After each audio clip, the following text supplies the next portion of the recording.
You've reached the voicemail of Jonathan Smith at DWF Law. I'm sorry I'm unable to take your call at the moment. If you'd like to leave your name and number, I will of course get back in touch with you as soon as I am able. Thank you. Please leave your message after the tone. To re-record your message, key hash at any time. Yes, hello, Mr. Smith. It's Mr. Hussain here, once again, leaving yourself another daily message like a broken record.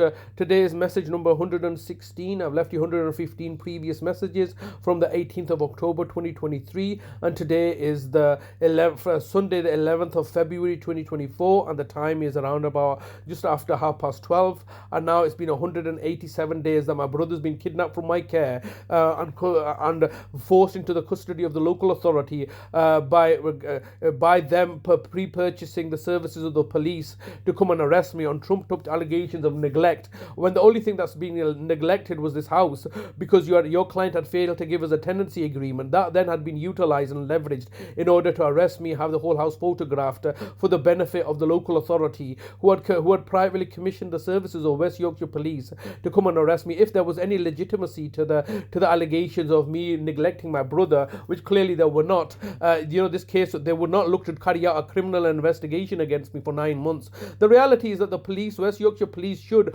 ideally be carrying out a criminal investigations against both the housing association, the local authority, and you as a solicitor who's part of this, but most importantly the courts and tribunal services and the district judges involved in this case. That's what the police should be investigating, because those are people that are receiving public money at public expense and abusing their position of power and authority in order to achieve nefarious objectives. But the police aren't doing that. No, they're wasting their time trying to stick something on me as a poor disenfranchised carer. And so as equally as your client has done, or you have done, by taking me to the courts and putting a £25,000, or is it £25,000 or 30,000, or well over £20,000 worth of legal costs upon me on a claim that was clearly fraudulent from the beginning. It was a failure on your part. And this is the reason that you don't need to speak to me, because most people that go to that take litigation action, it's always as a last result, or because of the fact that it costs so much money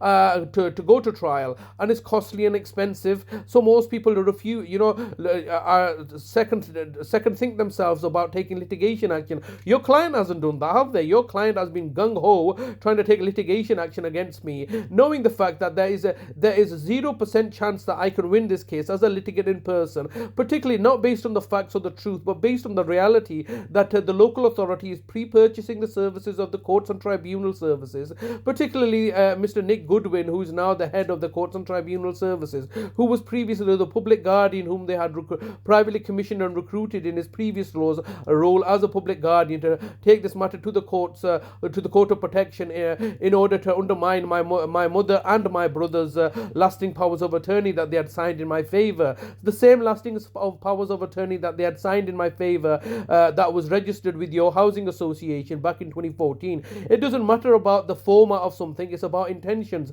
when it comes to the lasting powers of attorney. The validity is there. I mean, both my mother and my brother have put me in charge of their finances, but that is something that's been very irksome for the local authority, who then can need to ensure that in order for them to quote unquote do safeguarding, they are safeguarding themselves and utilizing my vulnerable family members as stooges in order to protect themselves. And this is, we're here today, you've got court orders now.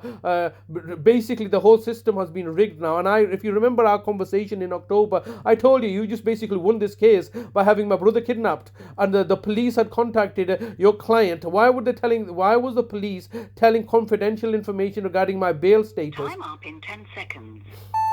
Why was the West Yorkshire Police telling your client, Manningham Housing Association, about my bail status when it's got nothing to do with them? And this was quite clearly an joint enterprise committed by both. Your message has reached maximum length. Message deposited. Thank you for calling. It was a joint enterprise. That's why the police are being in touch with the housing association, because the police are working for the housing association through the council's instructions.